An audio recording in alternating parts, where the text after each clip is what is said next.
Livro de Luiz Sérgio, Driblando a Dor, psicografado pela médium Irene Pacheco Machado. Capítulo 3. Educação Infantil, uma festa da pesada. Ali ainda permanecemos recebendo orientação sobre como proceder com toxicômanos, ou melhor, viciados. Enoque muito bem nos elucidou e, para não perder tempo, perguntei: o que devemos fazer para ajudar alguém que sabemos ser consumidor de drogas? Caso se tenha um parente ou um amigo que consome drogas, jamais deve ficar falando, reclamando, porque de nada vai adiantar. E se for um jovem espírita a falar? Não diferencie dos outros e ainda vai ser chamado de careta. E se convencermos o viciado a tomar passes? Pode tentar, mas dificilmente ele aceitará. Quem se vicia é porque gosta. Veja bem, Luiz Sérgio, o exemplo do obeso. Se não partir dele a vontade de emagrecer, jamais deixará de ser gordo. Pode frequentar as melhores clínicas, de que nada adiantará. A cura parte de dentro para fora. O que a casa espírita precisa fazer é elucidar as crianças desde a evangelização, mostrar através de fantoches, de teatro infantil, o perigo do monstro devorador que é a droga. Hoje, o casal dá aos filhos bons colégios, conforto, mas se esquece do diálogo, de sentar-se com as crianças e discutir o que está ocorrendo no mundo. Um garoto de 6 anos já deve participar dos comentários relativos aos acontecimentos do dia, inflação, assuntos internacionais, enfim, estar a par do que está acontecendo na sociedade, através do que aprenderá a respeitá-la. Uma criança não deve apenas brincar, deve desde cedo aprender a viver. E só aprendemos a viver convivendo com as verdades. O mundo da criança só é fantasia até os 4 anos. Passou daí, ela precisa enxergar com seus próprios olhos. Não é dose muito forte para uma cabeça infantil? Perguntou Lilian. Mas é preferível o remédio ser dado pelos pais do que por um mundo sem Deus. O irmão acha prudente a mãe ou o pai, quando aumentar o preço do pão, por exemplo, chamar o filho e dizer: de hoje em diante vamos controlar nossas despesas. De hoje em diante, pão não se joga fora. Ele está custando caro. Continuou indagando Lilian. E será que a criança vai compreender? Perguntei. Sim, ela não é deficiente mental. E depois o pai deve expor a situação econômica do seu país. Enoque, o que estamos precisando mesmo é de diálogo, não é? Perguntou Lilian. Sim, observando as crianças de hoje, percebemos que, apesar dos belos trajes e dos mais sofisticados brinquedos, elas estão relegadas à solidão. E o meio que encontram de se fazerem notadas é gritar bem alto: eu existo. Mas esse grito sai do peito de várias maneiras. Às vezes por brigas constantes na rua, outras juntando-se a turmas barra pesada.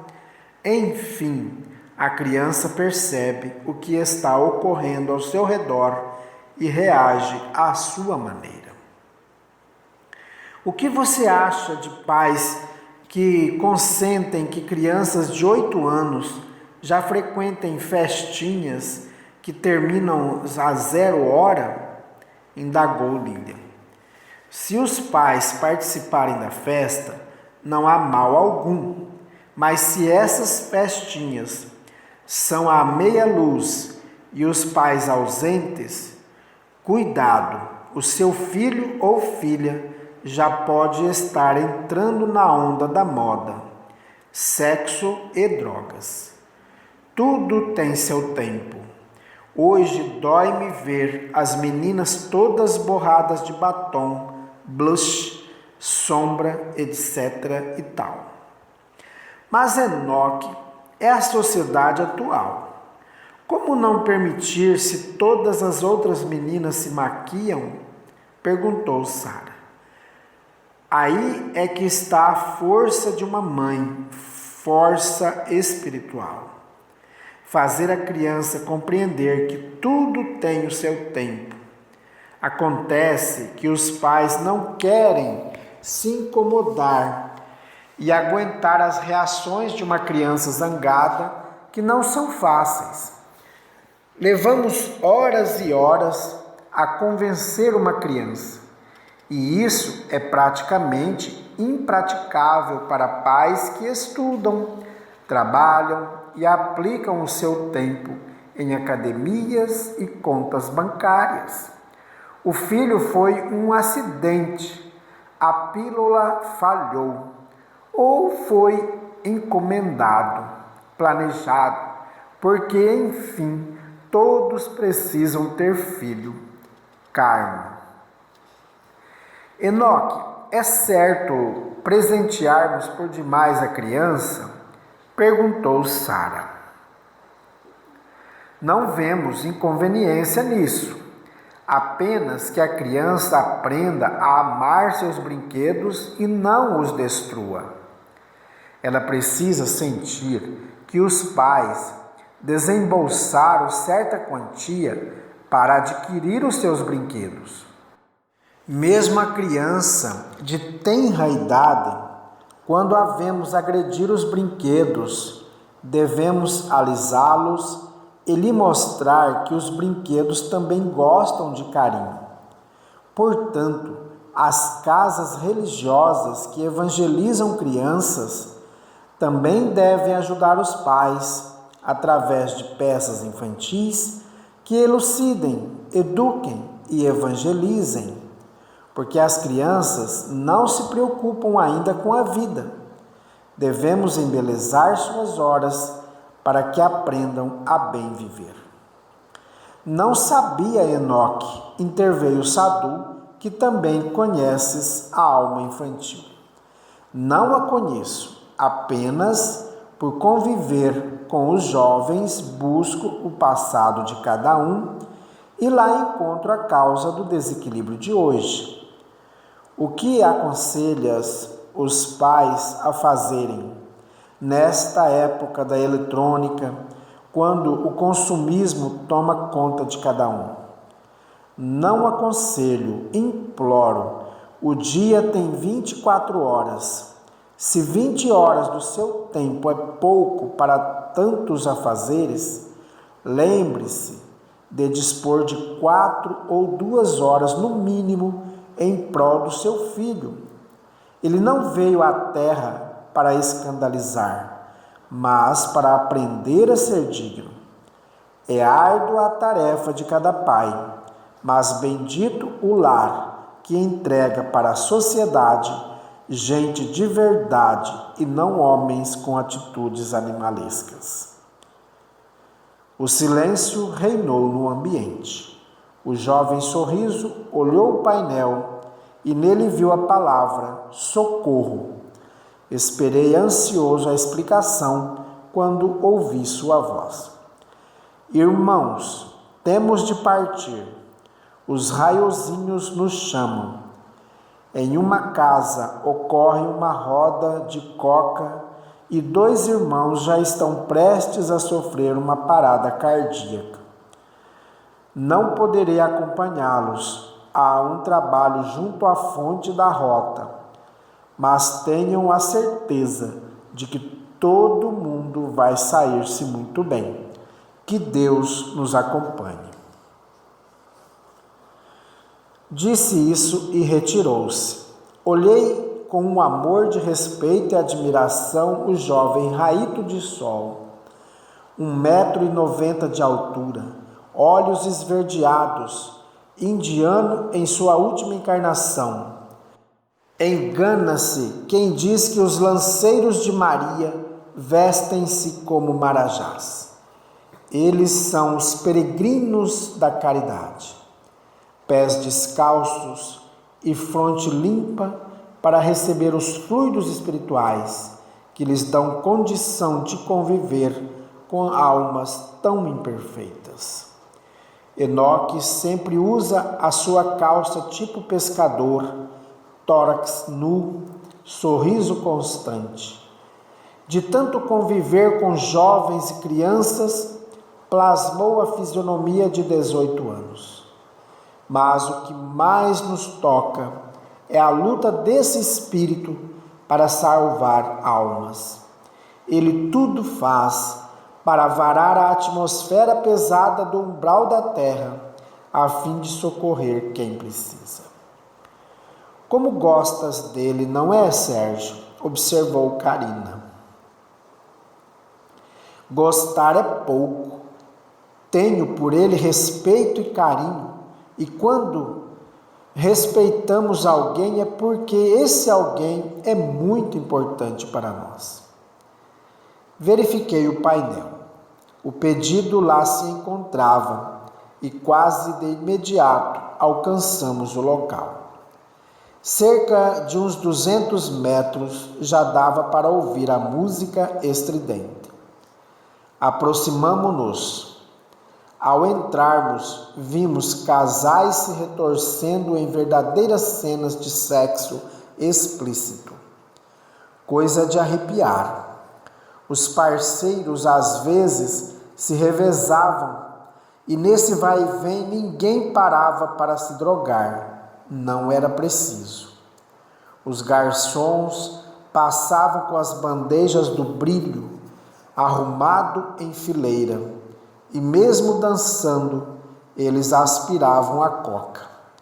Muitos apenas passavam o dedo no pó e depois esfregavam-no na gengiva.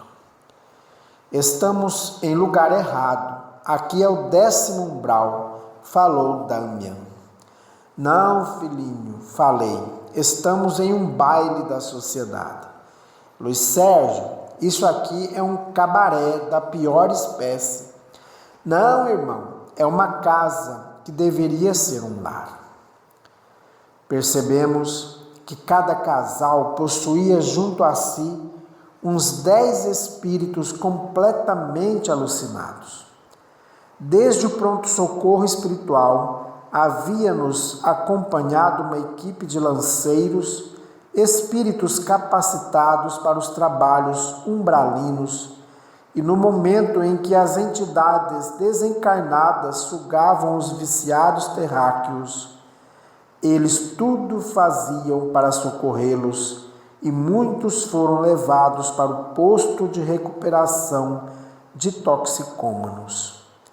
Eram espíritos que desencarnaram, mas permaneciam junto aos dependentes de tóxicos.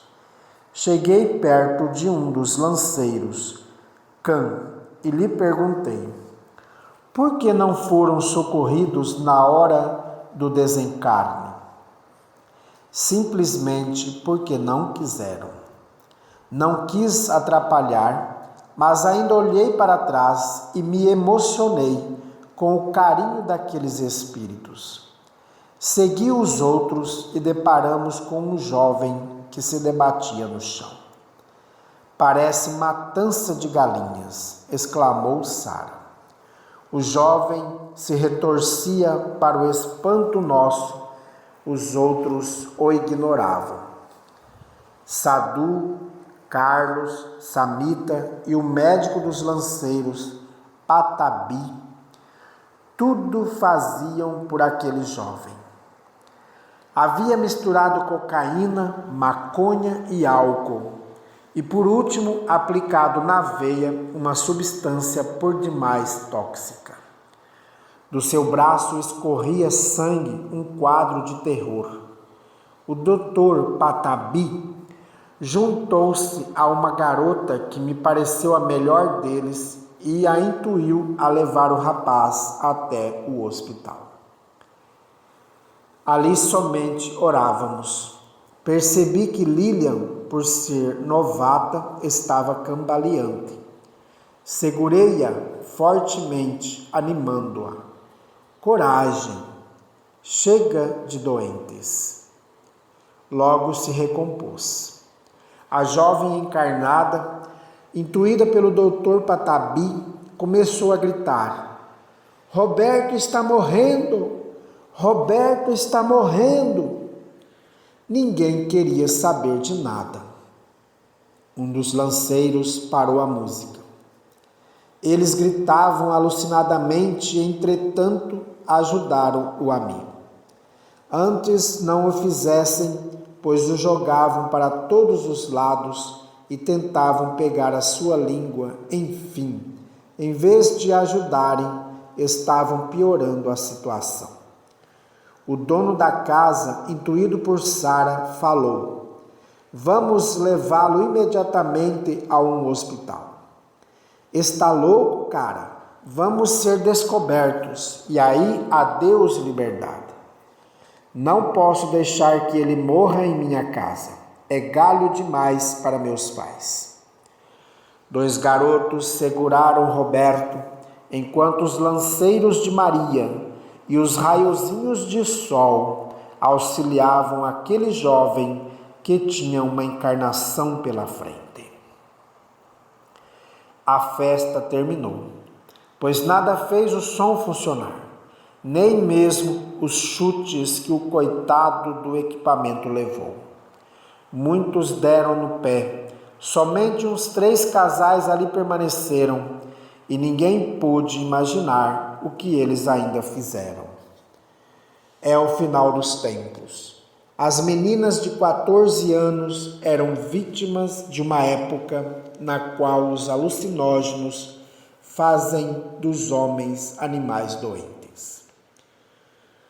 Roberto continuou debatendo-se, só que agora em menor espaço físico. O grupo que o levou para o hospital estava muito drogado, mas o susto diminuiu o efeito do tóxico e Felipe, o dono da festa, chorava com medo do escândalo que envergonharia o nome da sua santa família. Papai sempre me aconselhou a não me exceder. Ele e a sua turma consomem sem exagero, dizia ele, lamentando-se. Mas o pó que eles usam é dos melhores, e nós, para aumentar o nosso, fazemos as misturas. Eu já lhe falei, isso é que mata, retrucou Renato. Não me diga que ele vai morrer, senão estamos fritos. Nisso, Felipe teve uma ideia. Deixaria o carro bem longe, jogaria o Roberto na porta do hospital e pernas com o vento. É mesmo, agora o policiamento deve estar cochilando. E assim fizeram. Colocaram Roberto no chão e nunca vi 2 pessoas correrem tanto. O policial não sabia se corria atrás dos garotos ou se socorria Roberto, que mesmo recebendo um tratamento especial da equipe espiritual de socorro, não suportou, vindo a falecer. No momento do desencarne, eu nem sabia se chorava. Assim presenciei mais uma violência ao plano divino. No livro Lírios Colhidos, nota da editora, 12º livro da série Luiz Sérgio. No livro Lírios Colhidos, presenciei o cordão de prata sendo desatado pela equipe de socorro. No desencarne de Roberto, presenciei o seu esmagamento. Observando o corpo do jovem Roberto, pude notar a sua corrente sanguínea. O THC se ligou completamente às proteínas do plasma sanguíneo, sendo uma proporção com as lipoproteínas, outra com a albumina. Nota: THC, tetrahidrocannabinol, ingrediente ativo da maconha.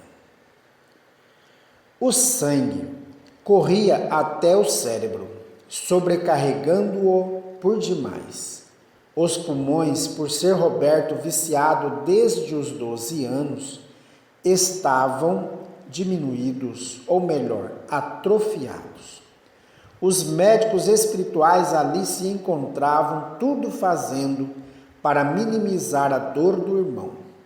Mas ele nem me pareceu desligado do corpo físico. Apesar do impacto do desencarne, permanecia colado à matéria inerte, mas já declarado morto clinicamente. Meu Deus, Sadu, esse menino vai para a autópsia ainda vivo, observei. Sim, ele não tem como se separar do corpo, pois estraçalhou os fios da vida e não tem força para decolar. Explique, por favor. Muito simples. Quando chega a época de o homem deixar a casca grossa, que é o corpo físico, as ligações dos corpos vão se enfraquecendo, ou melhor, se desprendendo. Com o suicídio, o espírito não tem como deixar o corpo e, em vez de se deslocar, ele se agarra à matéria. Assim, e mesmo que desejemos, não há como separá-los. O que se pode fazer por Roberto? Apenas prece? Não mais que isso, mas irá ajudá-lo, disse-me o Dr. Patabi. O corpo clinicamente morto estava envolto numa tela escura. O perispírito de Roberto, junto ao corpo que ele não soube respeitar. As veias estavam necrosadas pelos picos, o baço, o cérebro, tudo estava atingido por algo que mata, alucina, destrói e envergonha o espírito. O tóxico. Queria ficar ali mais tempo, estudando aquele corpo. Foi quando os pais desesperados chegaram e notei que pediram ao médico sigilo, pois o filho era viciado em drogas. Eles não vão apurar a morte? Perguntou Lilian. Não, se fossem apurados todos os desencarnes por droga, viveríamos num mundo de escândalos. Não seria mais justo? Talvez até um mínimo de jovens deixasse a droga. Talvez, falei e afastei-me. A nossa equipe ainda ficou para tentar ajudar Roberto, mas eu achava muito difícil alguém fazer alguma coisa. O espírito do jovem ainda iria sofrer muito. Saí e esperei do lado de fora, antes passando pelo pronto-socorro e vi o contraste da vida física. Uns lutando para viver, outros morrendo a cada dia. Deitadas nas macas estavam pessoas atropeladas, doentes cardíacos, vítimas de desastre de carro, enfim, muitos seres necessitados de cuidados médicos. E ali, junto a eles, um jovem cheio de saúde jogou pela janela uma encarnação de modo cruel pelo excessivo uso de tóxicos. Esperei a minha turma e me deparei com outro grupo que prestava ajuda na terra. Quando nos reunimos, perguntei aos médicos: Até quando a besta vai matar? Até o dia em que cada família elucidar os filhos sobre a vida após vida, para viver com Deus, respeitar suas leis, o jovem amando o seu próximo e não somente a si mesmo. Doutor, o jovem fez uma vitamina de tóxicos, misturou tudo o que tinha direito. Por isso, a explosão? Meu amigo, ele não estava num dia feliz. Por mais que se drogasse, não se satisfazia. Brigou em casa, foi expulso do colégio e os pais não o queriam mais no lar. Nesse estado de espírito angustiado, ele buscou alucinadamente os tóxicos naquela noite e foi misturando tudo até produzir o que assistimos, uma explosão sanguínea. Nenhum organismo aguenta tanta substância tóxica, nem mesmo um coração jovem. Os pais pareciam aliviados. Sim, quando descobriram que Roberto consumia drogas, levaram-no a um psicólogo. Mas esse trabalho individual, muitas vezes, chega tarde até o profissional. O certo é curar o doente antes de consumir drogas. Todos os jovens devem procurar um psicólogo? Sim, se os pais notarem que há algo errado no comportamento dos filhos, se mente por demais, se é áspero com os irmãos, se agride a propriedade alheia, se é péssimo aluno, se destrói o que é seu e o que é dos outros ou apresenta mudanças de humor. Mas essa já não é a conduta de um viciado? Não, nesse estágio a droga ainda não chegou, mas as tendências da falta de educação familiar já. Portanto, o jovem difícil precisa de um tratamento da mente antes que o verdadeiro mal o atinja, o tóxico. Nunca imaginei que antes o jovem apresentasse a sua outra face. É verdade, com 8, 10 ou 12 anos, a criança já está colocando para fora as suas neuroses. E parte sempre desse princípio. Daí é que vem a dependência. O jovem se droga somente para se autoafirmar, agredir a família e sentir que está na moda. Por que não se educa o jovem para não consumir tóxico? O certo é, desde tenra idade, oferecer ao filho uma educação firme e disciplinada, dando-lhe exemplos de hombridade, longe das mentiras e das fraquezas. O irmão segurou meu ombro e fomos deixando o hospital. Desejei pegar meu violão e dizer muitas coisas, mas apenas cantei uma canção de amor a Deus por Ele nos ter ofertado a vida e, trabalhando, pedir-lhe perdão por fazer parte de uma família tão complicada.